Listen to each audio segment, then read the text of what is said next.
All right. Exciting. Welcome to everybody that's tuning in. Thank you very much. You're tuning into what was called South by Sneakers. We've now renamed it Sneaker Combos after a small cease and desist letter from South by Southwest. But it's all good. We're still having our conversations this week. And Nick, your host, had to bounce for a second because he's been on the phone since 11:30 a.m. Pacific time. Eastern time today. So I'm Nick's partner in this, although extremely small partner in this. Nick did all of this work. I just helped him come up with the idea. We're happy to have Soleful Mike tonight on from the Soul Searching podcast. We've been talking to Mike for a good couple of months about doing something. He's going to do something tonight. He's doing something tomorrow night. And then the Soul Searching podcast is going to be doing a live podcast pretty early in the morning for us out here in New York. But for you guys on the West Coast, but at noon Eastern time on Saturday. So hopefully you guys can all tune in back in for that, because that's going to be really fun. So Mike had the idea that he wanted to kind of have a panel and talk about financial literacy, marketing, retail, resale, and he wanted to bring on a few people to kind of talk about their stories as far as how they kind of came up and built their businesses. And we thought this was a perfect conversation that fit right into all the content that we're kind of presenting this week to kind of add to the conversation. So I'm gonna shut up because nobody wants to hear me talk anymore. Mike, I'm gonna let you introduce Kev and let you guys get to it, and I'm gonna be here just to kind of help out when I can until Nick gets back. For sure. What's going on, world? I go by the name of Soulful Mike of the Soul Searching podcast. You can find us on IG at Soul3Searching _Soul Searching on Twitter, YouTube.com/Soul Searching podcast. That's SOLE, not SOUL, just to make sure that's clear. Like we tell everybody every episode, you give us 5 stars. Anything less than 5 stars, you are a hater. Your mom didn't raise you right. Your whole family tree is whacking with it, like we always tell everybody. But we're just a podcast. I'm a host of the podcast, and we look at sneakers and life from a different perspective. I can say maybe not the conventional way like we always do. Here I have Kevin 11 with me here. Kev, introduce yourself to the people. Oh, yo, what's up? It's Kevin 11 Unlimited. Yeah, man. I'm here. Shoe designer. I'm just a designer, bro. I can't even say I'm a shoe designer anymore, but Mike knows me from doing shoes. A lot of people might know me from playing ball, but I do a lot of other stuff. I've been involved in shoes behind the scenes for a while now, and Mike knows, like, I know everything that's going on, everything is moving, so all these questions that guys might have, I know why. Not even just, I even know how, and I know when. He'll tell you.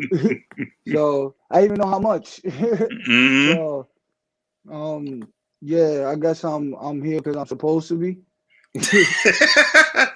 Look, that's one thing I love about Kev is the confidence. Always confident, and I love it. He believes in himself. But look, one of the first things I wanted to get to was one of the biggest topics that's been going on lately, especially we've seen with Nike, with Ann Herbert and her son, and we get the debate going on between retail versus resell.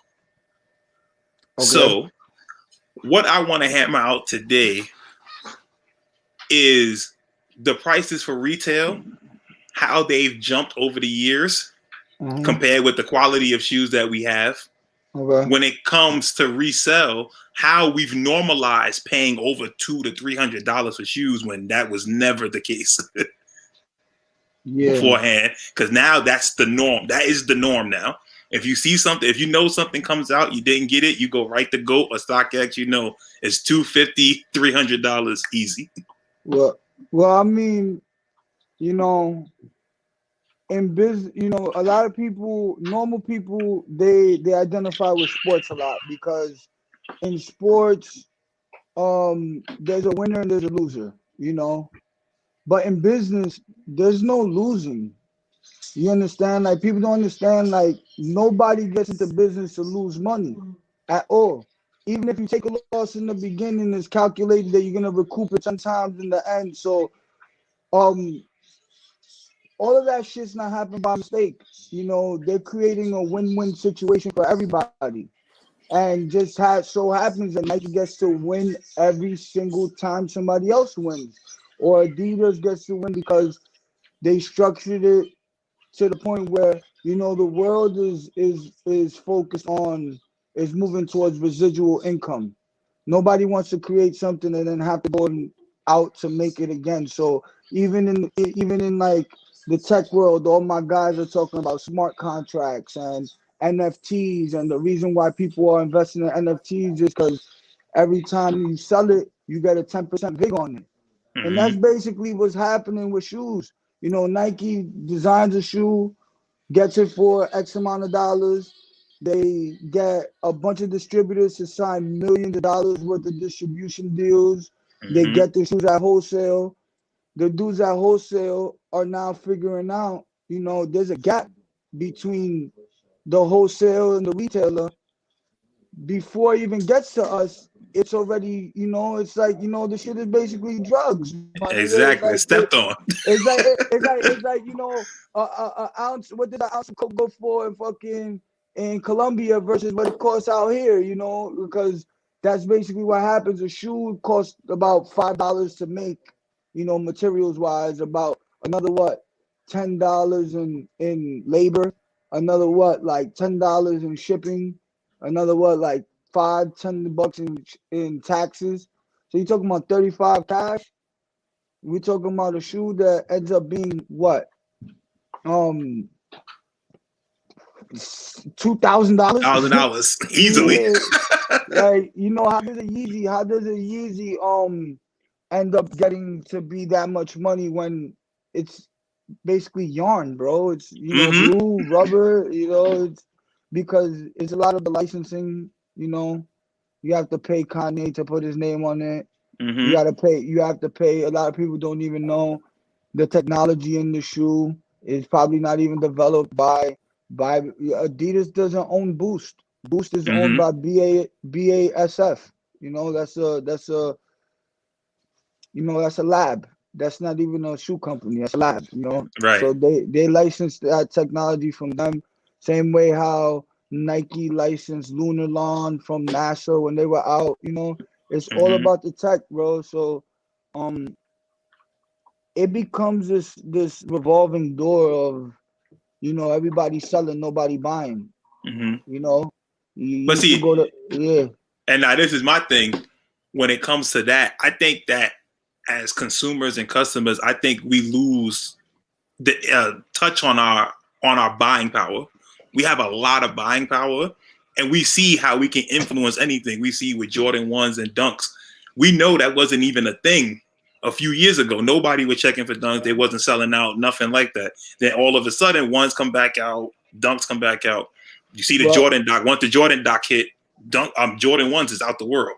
well, I mean, there's a back end to that. You know, how many people really got into Jordan ones because they really was like always into Jordan ones.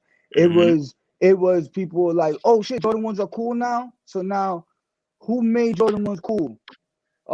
Could it be Nike oversaturating the market because they know that the license is gonna literally be blown out the door pretty soon, and they just trying to do everything to devalue it so that if I do something, it looks like I copied them or they did it first, or you know, or is it because they want to push that model because it's a very profitable model, and all the money that they're spending on these Air Jordan 33 hybrid bullshits ain't fucking selling. No matter how many fucking game winners Jason Tatum hits in them, nobody's buying them, but they spending money to develop these models. So it's like you know, in business, if you get something, you got to take something. So Right. if they invest in a new model, they probably they don't have to invest in dunks, bro. It's what Mm-hmm. you do. What you do with a dunk? What do you do? Right. Do something you never did before. And if you did it before, oh well, somebody's gonna buy it again. So you can't lose on the dunk. You can't lose on a one. But Now, look, you brought up a good point with the licensing, because we see now from other different companies that are even startup companies now, all we see are ones. We see different variations of the one. $5,000, bro. That's all it takes. $5,000, bro. Get 5 racks. They'll give you 100 pairs. It costs like $50, bro. Like it costs like $3,500 plus. Like you gotta change your logo. You got a cutting die. $5,000. That's why all these brands are doing it, because it don't cost much. You know what I'm saying? Go tell someone. Go tell one of these dudes develop their own tech. Let me know how that goes. Go So, ask these dudes to develop their own soul. so basically, it's a copyright thing. Now, the copyright is up for the Jordan 1, and similar for the Dunk too. The copyright is basically done. Well, what So people happens have the is, chance to make it.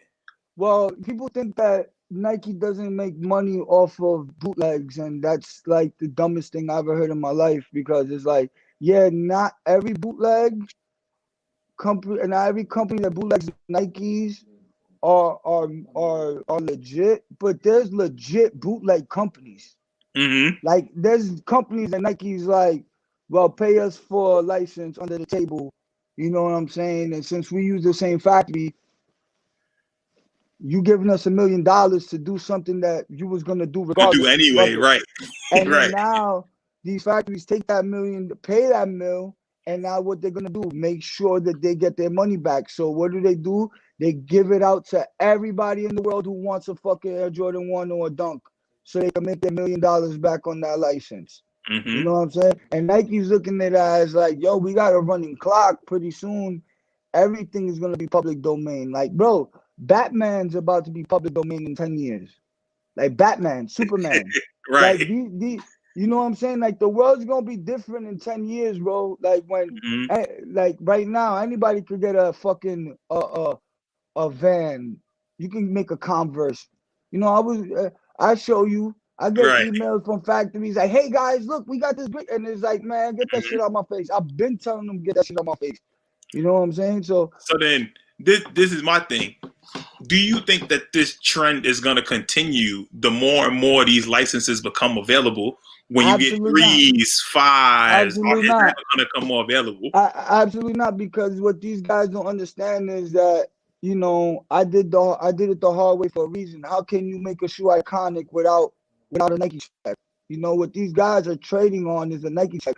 How are you gonna do a Air Jordan 3? There's no check on there.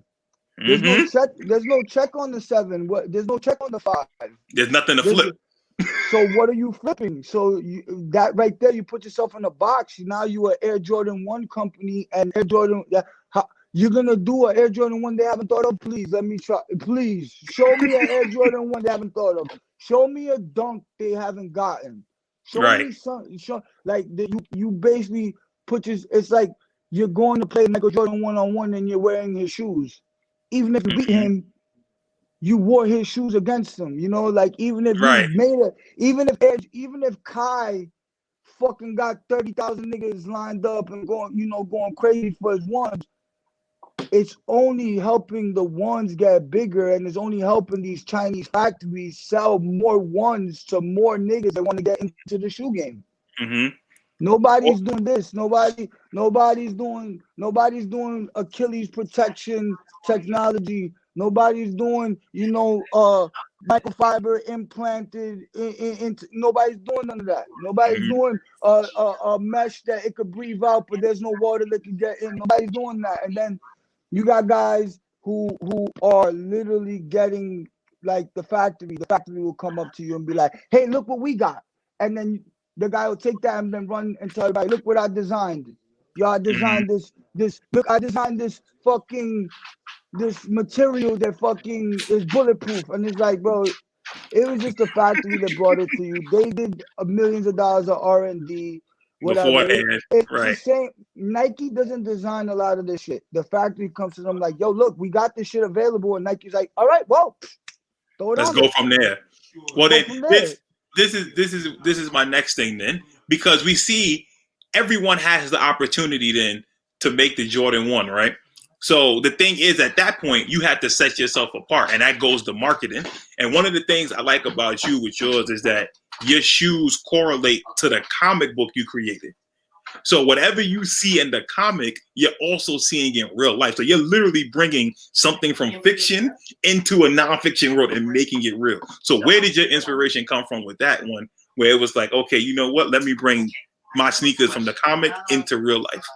Well, I mean, it just comes from like when we grew up, just think about it. We grew up on the best cartoons in the world, right? Like Saturday morning cartoons like X-Men, Spider-Man. And then you would see that Spider-Man, that X-Men jet, and then you see the toy. And you can't explain it when you're a kid, but you need it. Like, you just need it. And it wasn't that you needed it. It was that you made that connection from it being real to it being a figment of your imagination, right? Because like the blackbird in real life can go invisible, but like in your brain you could. So it's like, just seeing Terry McGinnis in Batman Beyond and having that brown jacket and always wanting that jacket and you can't find it, or like just thinking about like, oh, how cool would it be if the Batmobile was real? And then it was just like, the idea was, the comic book was just a stepping stone to get to the video game. Because in video games, what do? We collect coins, stars, rings, all this shit that don't make sense. But in real life, everybody I know collects sneakers. Right. And life ain't a video game. Right. And guys are doing side quests. I remember when I had to go to DQM and cut school and dodge release and go do this Look, and do that. it was legitimately a mission. When you had to go get stuff, you had a legit mission to do. Yo, bro, you had to be ready, bro. You had to come with your chair. You had portable chargers, and you had to go with your boys, and your niggas had your shit ready, and y'all niggas had to go with a plan. Mindset, right? We gonna get these shoes, all of us, because if one of us don't get them, it's gonna be like, damn, bro, we left a man behind. We left a man behind, like it, and it was like, I used to think of it like a video game, kind of. So like, just that was the inspiration of like, yo, if there was a superhero that got different powers from his shoes, that would make him want to really try and get every shoe possible. Right. And collect it and get the different powers from the different shoes. That makes sense. and then just the idea of like, the word soul, and then just like, being, just like the word soul is like in a shoe, like, and then your soul, like a person, like even you use the word soulful, soul searching, it's a play on the word. So it's like those things kind of just always like were like blatantly obvious to me, and I couldn't figure out how to bring it to everybody else until it was like, oh shit, make a video game where you actually do that, and then make the shoes real. Right. Because Nintendo would never do that. PlayStation could never do that. And the thing is too, when you start out as a technology company, that's your thing first. You can't. It's hard to go from like Apple making a pair of shoes. It's like, I don't want no Apple sneakers. Like I wouldn't want that. I wouldn't want a Sony pair of sneakers. Well, I love PlayStation maybe, but you know what they did with Nike and stuff. But anyway, exactly. I wouldn't want Sony shoes. So that was like the thing. Like I kind of checkmated everybody because they can't really copy me. And like nobody's really organically doing it because nobody that even is in tech would even be able to design shoes. Because if you go into tech, trust me, they don't look like me. Right. And they don't care about shoes and they don't know about shoes. So there's really no person on this planet that has like my knowledge of like footwear production and fashion and tech, So it's like that's where my strengths come, where it's like I'm not better than Apple and I'm not better than Nike, but I'm a completely different animal. They can't do what I do. They can't. If they came into my space, they wouldn't be able to last here. Right. Okay. So my thing is too. My question to you is then, we see different marketing campaigns going on now. And I can remember back in the day, for example, with Jordan Brand, whenever you got a pair of Jordans, you got a card in the box. And that was something special to have when you had that card. Now we don't have that anymore. The retro card. Yeah. And I mean, right. like, every model had a different picture on the card, but they were all the same card. And it was like there was this sense of continuity that every card you had, if you had, for some reason, they made it seem like if you had all of them, it meant something. Exactly. It did. No, it did. It was like a collector's item within a collector's item. But really, what did it mean? It just meant that it just meant that I could show. It was like Fortnite. You ain't got the new skin? You ain't got the new skin? You ain't up, nigga. You can't talk to me. You still on the last shoe, nigga. We on the new one. We still got the new retro. So it's like, it was a status quo, but really, I remember when Jordan did the packages where every shoe equaled 23 CDPs, and that was genius to me. But I also remember looking back at it, it was genius. But I also remember, like the unbalance of it, because the 11s and the 12s was, but a 2 and a 21. or the 15 and the 8s, it was like, you gotta really like both shoes, right? Because a lot of times when that came out, everybody was splitting. It was like, yo, you find somebody to split the pack with you. They were like, yo, you want the 8? All right, I'll take the 15, and you would split. Right. But basically, yeah, that's where like the marketing campaigns is like. I'm gonna tell you right now, when it comes to shoes, because I do shoes, so a lot of the shit when it comes to shoes is I just want to do it because we ain't gonna make money on it. You know. Well, look, hold on, Kev. I got a question in the chat. It said, "Where can we find this?" He said, "You want to look it up now." Where can we find you at? You. Kevin11.com, KVNELVN.com. My Instagram, Kevin11.com. Kevin11 Unlimited. So KVNELVN _ UNLTD. Yeah, man. So like, I'm just trying to push the boundaries and do something that these niggas can't even copy, because you know how where we at, everybody copies everything. So with the different trends, I'm gonna turn my cam off though. I'm gonna turn my cam off. I'm gonna keep my mic on though. Okay. So one of the trends that's going on now is when it comes with collectibles and different trading cards and stuff like that. So like, we just seen the release of the Griffey ones come back, the Freshwaters. And I thought Nike, if they really wanted to, Nike could have just took some baseball cards. They could have did a quick collection with a brand like Topps, say, and you put Ken Griffey cards in the box and maybe 200 or 1,000 boxes or something. That Mike, takes that shoe out the water. That does that. But guess what? There's probably somebody who has the rights for Ken Griffey's cards, and Nike only has the rights for Ken Griffey shoes. You know, it gets real technical, because I'm dealing with athletes right now. Right now, I'm trying to make my own 2K game, right? And they're like, how the fuck you make 2K without the NBA? And I said, simple. You take 100 of the best players and you put them on the basketball. You let people pick them like a 3-on-3, like a street ball. Right, like NBA street style. I don't need the NBA or the teams or the Bulls, or everybody has to wear like a jersey. Right. So look, basketball is just a regular game. because 2K owns the rights to professional game. So if I wanted to make a game with all these athletes, I would have to make it arcadey. I would have to make an NFL Blitz. That's why NFL Blitz was able to exist around the same time as Madden. Because this is a completely different game, and it's an arcade style game. Exactly. It's like the Christian Dior's. Converse doesn't sue Christian Dior because Christian Dior is a different market. Right. It's the same shoe, but it's a different market, and that's why like people always bring up that shit with the Bape. Oh, Bape ripped off this. No, bro. Bape was in Japan.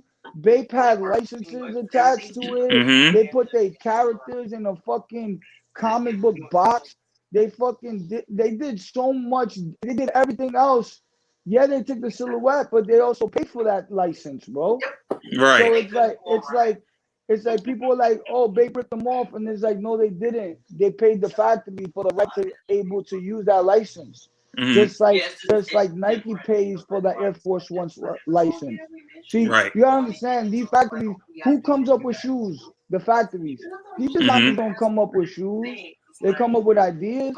They give them to the factory, and then the factory tells you, yo, They that's go from beautiful. there. Yeah, the Right. factory tells you, yo, that's beautiful, but this is what we have here. You know what I'm saying? Like, you're gonna sit Hmm. here and tell me that somebody really sat there and designed a dunk? Like, really? You're gonna sit here and tell me somebody designed, sat there, and spent actual hours and days behind the dunk? You know they didn't. You know Ronnie Fike isn't designing the the New Balance. He's just fucking colorways, bro. They're just mixing and matching shit. They're not really putting souls and trying combinations and sending shit to get how is it that somebody with $5,000 could come out with a Air Jordan 1 and know everything is perfect on it? Right. Right. So then, Because yeah. so that when they're sending like different shoe companies, we know that they send shoes to influencers. For you, is that something that you thought of being like, you know what, man, let me just see, maybe I might send a pair of shoes to an influencer so that they can help boost my sales a little bit. Oh hell no! Everything we do is organic, man. There's not one person. There's not one person that I ever offered my shit to. Trust me, I got Right. enough. I got enough. I don't got enough to offer people. I got enough people running me down. Like, yo, you get one. I need them. Don't Right. don't don't play with me, bro. Like, I got people. I got people that give me money for the shoes just to make sure I don't. Like, yo, take my money. He's like, yo, I'm not dropping them until next year. Take it now. Just know you owe me. Like, I got people that rather wait for my shoes, and I'm over here like, damn, bro, I don't want to do. I'm not doing fucking pre-orders because that's whack. Like, hey guys, let's all put our money together so we can all order our shoes, the shoes that I say are fire. Like, Hmm. that's what a pre-order is. And it's like, if you're really a shoe company, put your shoes out on the market. Let's see how Right. real you are. You really believe in that colorway? Yeah. Everybody want to do a shoe until you got to put up to $12,000 for one colorway. And then it's different. It's different at Yeah. that point when you got to Oh do it yourself. It's well. very different. Well, now you got to take the pink off because nigga, now everybody likes pink, and now you got to look at the laces a little bit different. Oh shit, maybe we should switch it and make it more black and make it more. Now that's how you end up with a bland fucking shoe.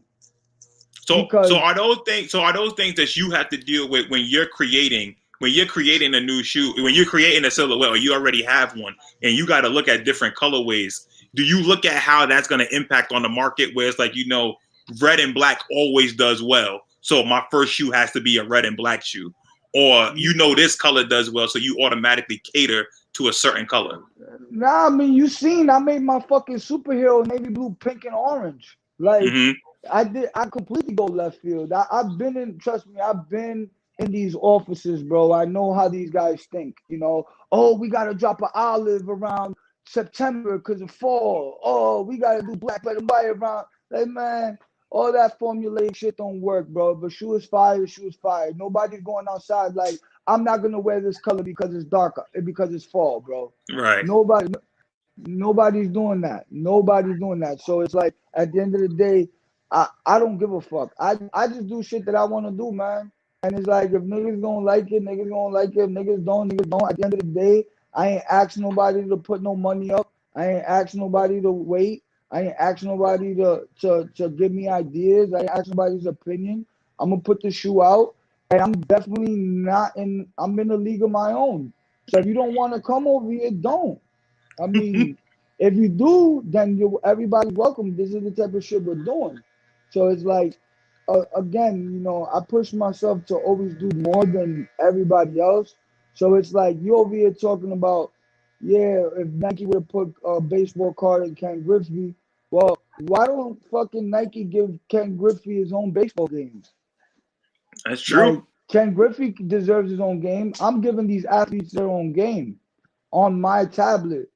And the tablet just happens to come with the shoes for free. That's how you do marketing. Marketing is, hey, you make the person feel like they're completely an idiot for walking away from that deal. Mm-hmm. Like, you're gonna go and spend $400 on this shoe brand and wait 4 months for your fucking shoe to get here, or you're gonna spend $500 on a tablet and get your tablet tomorrow and a free pair of sneakers. It's like Right. who's gonna win? So you were talking about the tablet. Can you let people know what the tablet is you're talking about in case they aren't aware? Well, the tablet is my own gaming console because I feel like PlayStation and Xbox, they own home consoles or whatever, but I think mobile owns gaming. If you have 10 people in a house, everybody has a phone, or a tablet. If you're in a house, it probably chances are there's only one PlayStation 5 in the house or one Mm-hmm. Xbox. So I created this tablet where you can play basically every old school game you ever wanted. It has every Dreamcast, it has every N64, it has every Sega Genesis, Super Nintendo.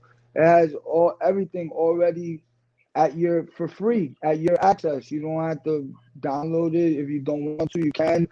There's no Wi-Fi. And then I knew that wasn't enough. I knew that I couldn't just come out with a tablet. So now I have my own games. Mm-hmm. And now I'm working on not just developing my own video game, but developing video games for sports legends and icons. So like Right. right now, exclusive. I just got off the phone, but we're trying to do a Roy Jones Jr. boxing game. We're trying to do a Devin Hester kick return game. We're doing Sugar Ray Robinson boxing game. A Bart Look, man, we've been Starr. missing fight night, so we need that Yeah, boxing. We need yeah, that yeah, ASAP. yeah. Oh, don't worry. I'm bringing Joe Louis. I'm bringing Sugar Ray Robinson, Roy Jones. I'm bringing all these dudes back. Full confidence. I'm gonna say this right here. But I got proposals with everybody. I'm talking about Derek Jeter, Deion Sanders. So we talking directly to people. And you know what the first thing they tell me is, damn, nobody's ever came to us talking about they want to make a fucking uh a career mode play as Based Deion off of me. Sanders game. And just imagine if I have all these athletes have games on my tablet. Mm-hmm. Now I become that sports action game company who just so happens to be better than everybody else at sneakers. And then look, because with that, you're also giving these people that you're talking to, you're also giving them a shoe as well. Yeah. I mean, the idea is, a lot of these athletes who were already signed to Nike, we found loopholes. Well, we probably can't give Deion Sanders a shoe, but we could give Deion Sanders a colorway, and we Right. could give Deion Sanders a a version of a shoe. What if, like, how Travis Scott, everybody now knows that the backwards Nike check is Travis Scott, right? Right. But what everybody doesn't know is that Nike's been trying to figure out a way to sell the backwards Nike check forever, because there was a Air Jordan 1 with the backwards Nike check. There was a mistake, Take. and Uh-huh. that shoe went for a lot of money. And when Nike and these guys see shit like that, they're like, "Oh, we got to find a way to flip that." So these marketing campaigns and these athletes are just ploys, and they're just toys to be able to sell you something that they feel they couldn't sell you on their own. Because Right. best believe, if they could sell you a Nike check with a back, Air Jordan 1 with a backwards Nike check, why would they pay Travis Scott $10 million to Because they would have fucking? already put it on there They already. That would does make sense. they would have already did it. So the idea is that you use the athletes. When I'm designing a shoe, I'm not designing a shoe like, what's the ugliest shoe that I can't sell on my own and I could tie somebody who's definitely gonna get sales to it. I'm looking at it as, this is Travis Pastrana, this is Derek Right. Jeter. How do I make this shoe look like him? How do And I take represent this? that person. Right. Yeah, like, do I take if I was to do a dunk and I did Derek Jeter, I would make the check hardwood. I would make the check look like a bat. If I Right. would make, if I was to do a Mariano Rivera, I would make the stitching look like a baseball. Because he's a pitcher. Mm-hmm. And like, these guys are like Derek Jeter, navy blue and white. Like, that's it. Like, what? Like, oh, fucking LeBron James, yellow and purple. Right. You know what I They mean? just, look, those actually count more to the team they play for instead of them personally. Exactly. That's the point I'm trying to make. Like with these Yeah. athletes, if I told you, do you know who Bart Starr is? Right? Mm-hmm. Bart Starr is a quarterback. He's a legendary quarterback.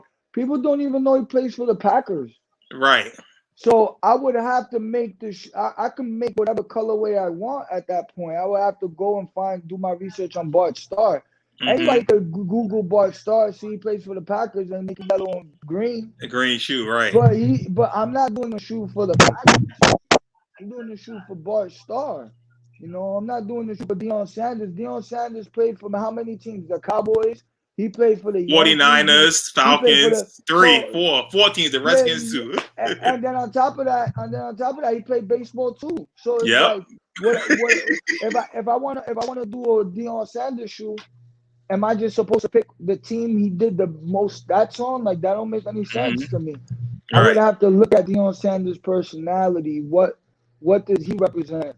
You know, Mm-hmm. not the team he played for, or something like the LeBron did a Superman sneaker a couple years ago, Mm-hmm. and I thought it was so terrible because I was doing a deal with DC. I was working on some samples. I was getting approval letters for Superman, Wonder Woman. I think you've seen the Wonder Womans, Yeah. the Flash, the Wonder Womans, the Supermans, and the Batmans. Mm-hmm. And they had stopped my once I had the samples made. They basically stopped me from going into production on them, and they said that the license is already in use. And then Nike goes and drops a Superman LeBron 15 or a Superman LeBron 14. And I thought it Right. was so terrible because they put mad white on that shoe. It didn't even look Superman. Because Superman is mostly blue with red and yellow. That's the main thing for Superman. Yeah, and like they put mad white on that shoe. They did a bunch of nonsense and I just was like, bro, these guys, whoever was designing that shoe took 5 minutes. Mailed that shit in. Like Mm-hmm. there's no way you could sit there. Like you remember when you was like Captain Planet shoe? How many versions of that shoe did I do when in that text message, bro? Right. We Just, came up with about 40 to 50 mock-ups super quick, super easy. and and you see how detailed I am when it comes to picking colorways and composition. And if I look at things like if Captain Planet's hair is green, I gotta make the tongue green because the tongue is at the top of the shoe. It's a Guys feature, and it's a feature of the character. yeah, or like if I have like Rogue, if I did like a You gotta have if you do Rogue, you gotta have a white streak in there somewhere, some way, somehow within the shoe. You gotta have that. So that makes sense. That makes perfect sense. And then also on top of that, I think we lost connection. But on top of that, when it comes to marketing, one thing that we also been missing out on too is commercials. Commercials were the avenue they used to go through. And you see a few things maybe on YouTube. They might put a new commercial up or something up on YouTube, but like that's about it. So I think that we need to. I don't know if we need to, but is there possibility that we'll see commercials and stuff make a comeback? I don't think commercials will make a comeback because commercials, at the end of the day, everything is business, right? Mm-hmm. So commercials are very expensive. I've dealt with commercials. I've done commercials for people. I've been in a commercial. I've directed one. So commercials is a lot of work. You got to get everybody in the same place. That's a job in itself. And then Right. everything has to go right. And then imagine when you don't get the right take. And then food. And then attitudes and egos. So I think what is gonna take over is YouTube. We're talking about live content. We're talking about organic content. Because I'll be real with you, I don't need a commercial, bro. Just throw the camera on. I'm a walking, talking TV show, bro. I don't need no script. My life is a movie. I'm getting a haircut while doing an interview. Like this is, I just got off the phone with an agent talking about, yo, I'm about to do an Aaliyah colorway. What if I did Rosa Parks colorway? Like I literally licensed Malcolm X. I literally licensed James Dean. And I started doing colorways based off of people, Mm-hmm. not actual like, hey, fucking, the Tiffany dunk was Nick Diamond. That wasn't actually Tiffany. Right. There's people out there that's like, oh, that's Tiffany Blue. Tiffany did that dunk. No, Tiffany didn't sue Nike because they got a bunch of promo off that shit. Mm-hmm. You know what I'm And saying? So that's something too that happens, I think, nowadays, where we as customers, we give the bigger companies free promo off the rip. When we repost it, when we share stuff, when we try to vote on sneakers and stuff like that, or when we post when we do win or when we don't win and we get upset, I think we feed it into that as well. Of course. I mean, just put it to you this way. They have an infinity gem, bro. They're never gonna lose. Shoes, just look down, bro. Wherever you at, just look down. There's nobody barefoot. Right. Shoes are always gonna be here. They're never gonna go nowhere. It's just a matter of whose shoes you're wearing. And there's a lot of people who don't know who the fuck Michael Jordan is, and they wear shoes. And there's a lot of people who know who the fuck I am, and they wear my shoes. So the idea is, if you meet somebody and they're like, hey man, you want to start shoes, you're crazy. How you gonna compete with Nike or whatever? And it's like, bro, I'm not competing with Nike. Right. I'm just gonna have my own shoe, and whoever comes here comes here. I'm not Like gonna be out here. Look, it's impossible to start and compete with the biggest company in the world. Like they already got a 70-year, 50-year head start on you. It's not possible to compete with them. I just did it though. Right. I mean, well, you found a different avenue to go to. Right. I may not compete with them in the physical world, but in the digital world, they won't ever be able to touch me. You don't know how many shoes I already digitally have, and already colorways already locked in, and all these NFTs and all these blockchains and all this shit. Like, I'm light years ahead. They just, because when you're a big company and you see a small guy doing what I'm doing, you keep your eye on me, but you don't stop what you're doing, because it's gonna cause too much. It's gonna cause too much too much of a ripple of right. Yeah, like and then to get a little guy to get you to stop what you're doing, that's a win for me. Even if I fail, I got biggest company to switch up their whole game plan. Like, come on, so nobody's doing that. They're more like laughing, like ha ha ha. Wait till we get there, because every big company has the mentality like, well, we're gonna keep doing this until it stops working, and then whatever's working, we'll just throw money at it, and then we'll be okay. A company like me, I have to get it right from the beginning. Ain't no missing. I can't take a shot. There's no room for error. There's no room for error. So the at the end of the day, the only way I could do that is if I know for a fact that I don't give a fuck if I fail or not. I literally have done something that nobody could do, nobody has done. Even in shoes, bro. Kanye, everybody sucks Kanye's dick, and they suck all these other dudes out here, all these independent dudes out, and I'm laughing, bro. Mike, me and you laugh. We laugh every day on Instagram. We just send shit because you know what I've done in shoes, bro. I get paid to keep quiet, and I got a big ass mouth. I got a big ass mouth, so I get paid to keep quiet because I know everything. I know everybody. I know what everybody's going through. So it's like the idea is like, I got so far in footwear that I had to step outside of footwear.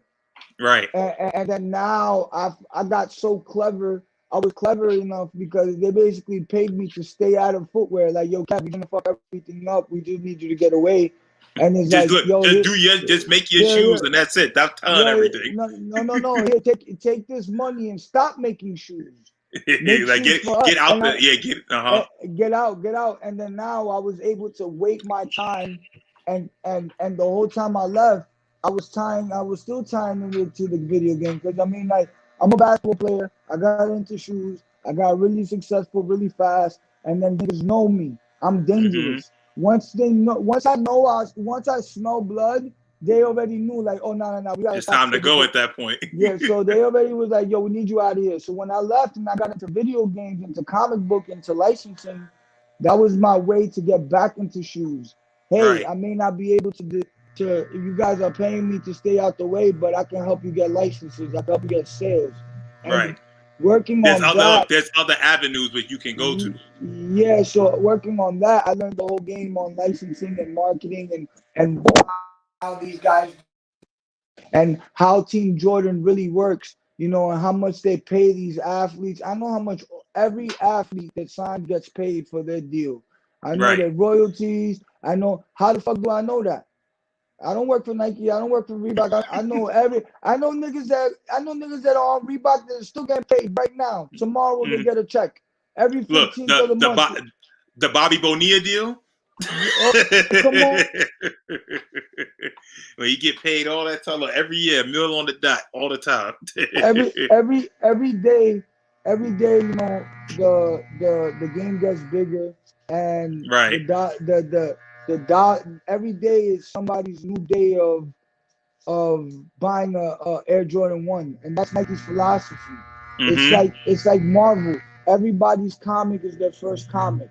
Right, so eventually, when you read a comic, it's hard to understand because they treat everybody like they just started on episode 1. Right. Imagine if like you watch an episode, every TV show, and every episode they start talking like, and yo, you remember when I did this in episode 2, and episode 3, and episode 4, and episode 5, and now it's episode 6. So it's like that's how Nike is. It's like, yo, you remember the Air Jordan 1? You remember the Shattered Backboards? You remember the Band ones? You remember the Chicago ones? You remember the Royal ones? You remember the Fragment ones? They gotta keep bringing stuff back to remind you, right? Remember the Chicago ones again?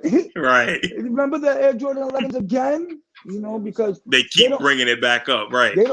They don't want to drop 16s because Air Jordan 16s cost them a shit ton of money to make, and they don't sell well.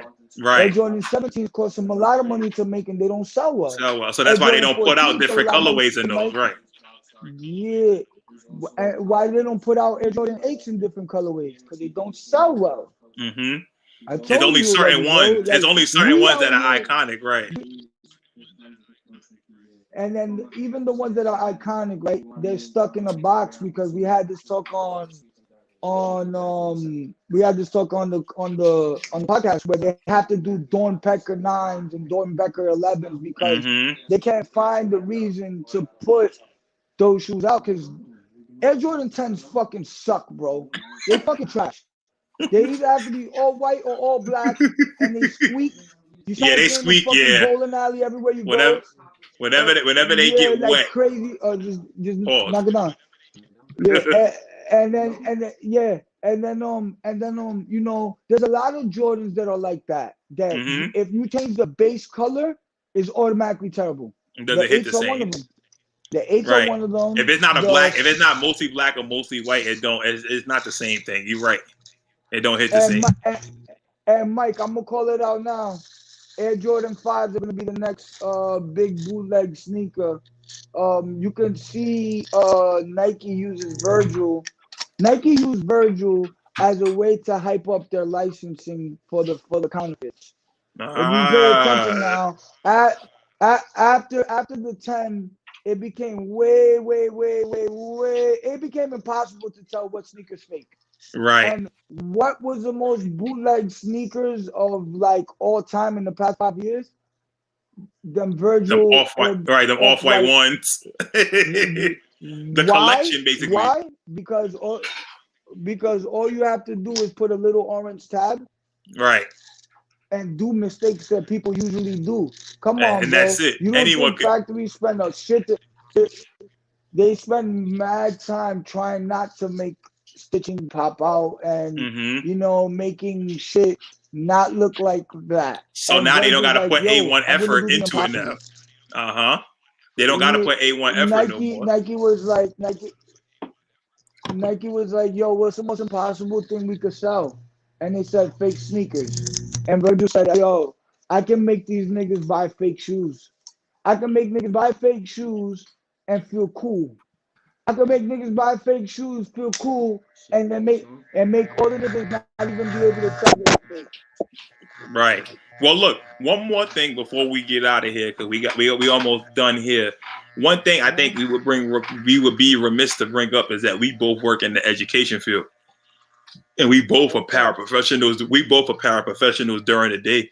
So tell me that impact that, because I know you see it when I wear certain things, that impact that has on the kids when you able to pull up at school and you got your own stuff on and they able to read your comics to go with your shoes. Well, to be honest, if I gotta be real, I'm gonna be real 100%. It was the kids' idea to do the comic book. We did the comic book as like a club in school. You know, during lunchtime, I would always be working on a script or working on something. The kids just gravitated toward me, and you know, they noticed my shoes. The kids noticed everything. They were like, "Oh, what type of, who's that? What's that on your shoe?" And I said, "Kevin 11." And the dude's like, "Oh, is that a superhero?" And I said, "Yeah, you know, being sarcastic. Make sure you know we go to art class and all these kids are drawing me." And it kind of just like, "Yo, you know what? Let's do a comic club." And next thing you know, I started taking their ideas and sending it to real artists. And then I take that comic and then we turn it into a game. And, you know, it really came from the kids. Right. To be real. I feel like because it'd be the same way here. I feel you. Nah, go ahead. No, I was trying to do business and get licenses and sign athletes and do it the way that I wanted to do it. But, you know, it was really the kids that were kind of telling me like, "Yo, Kevin 11 is cooler than Spider." Like you hearing these kids talk about like, "Yeah, Spider-Man's whack. He doesn't have a cannon."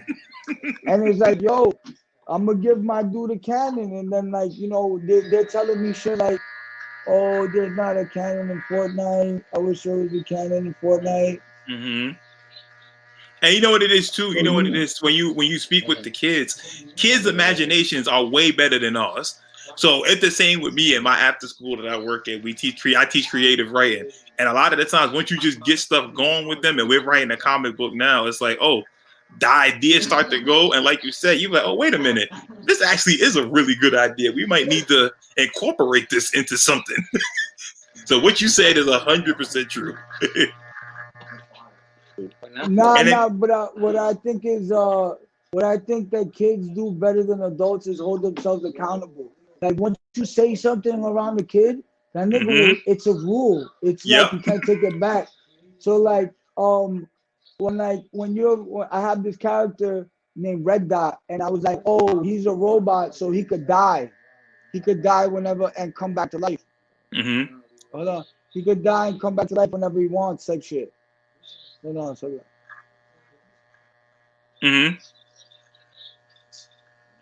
Oh, hold on.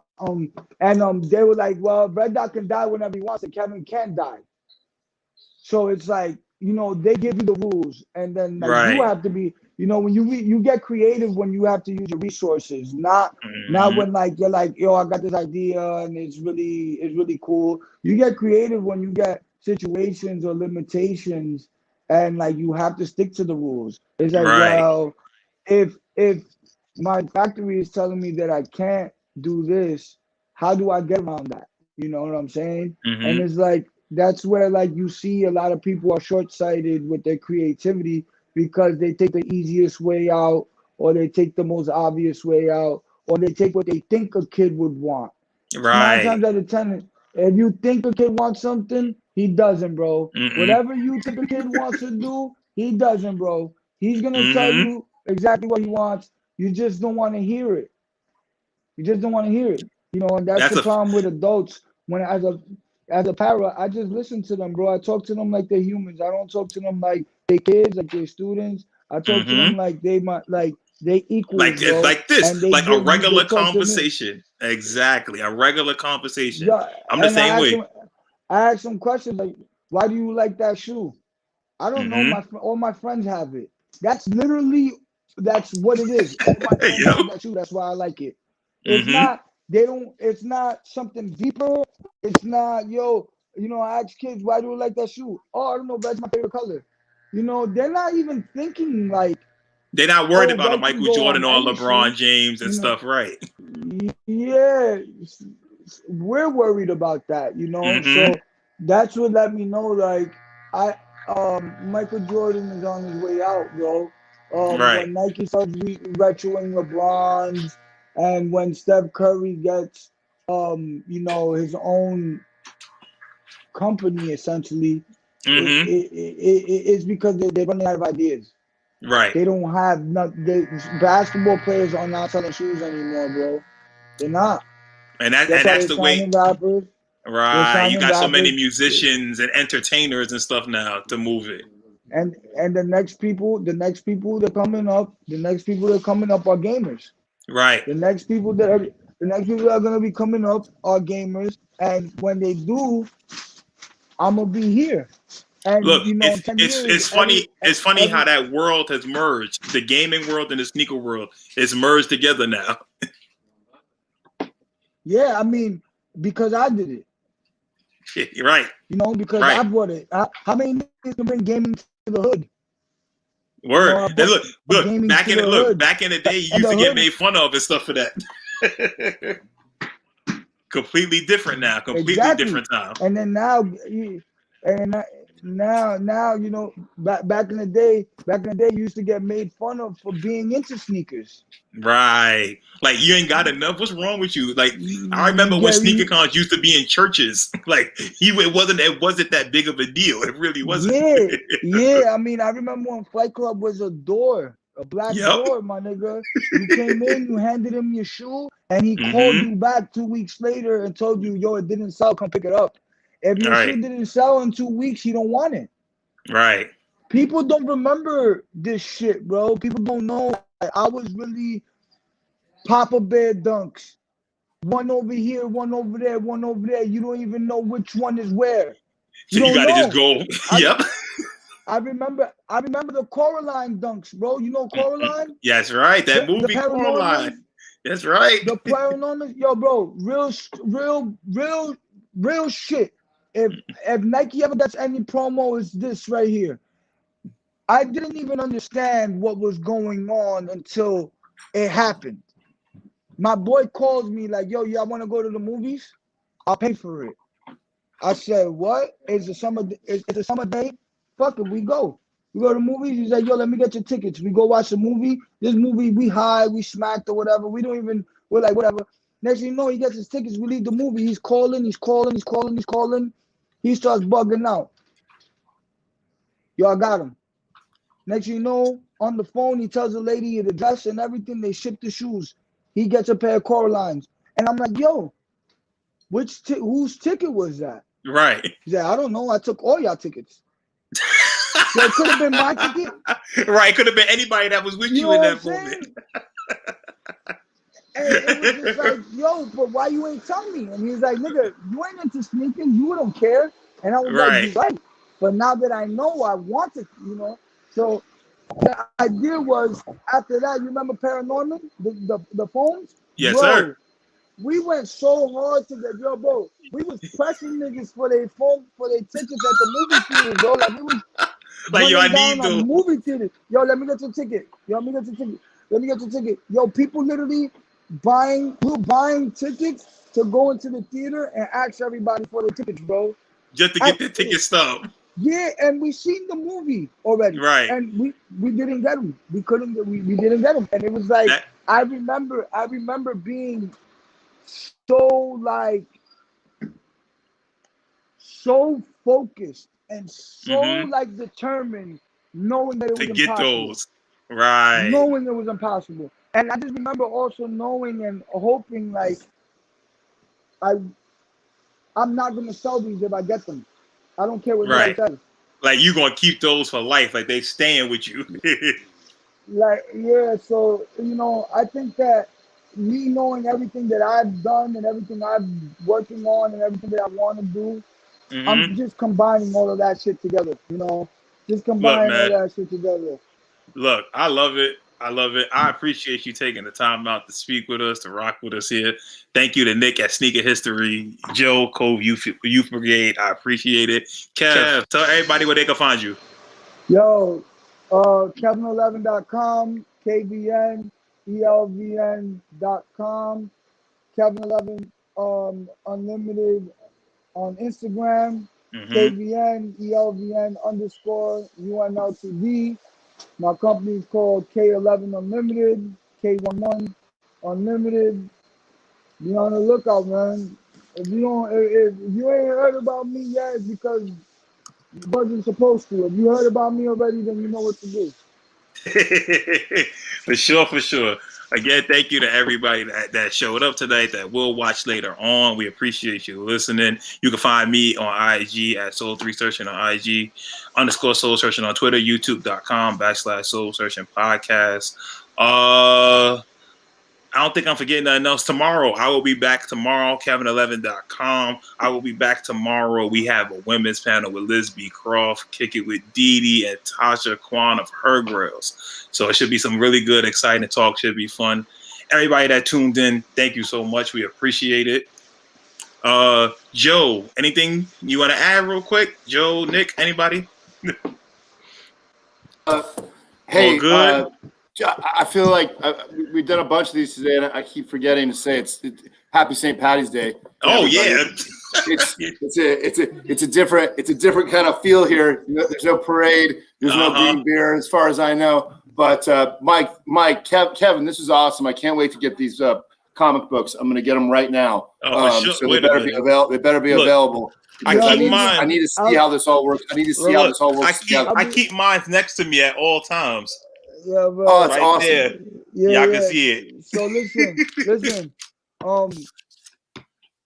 Mike knows how it works. Anybody who really wants my stuff, I'll make sure they get it. You know, just you need to. If you need a comic book, let me know. I'll go to the print. I'll get it. If I don't have any in the storage, I'll get them printed.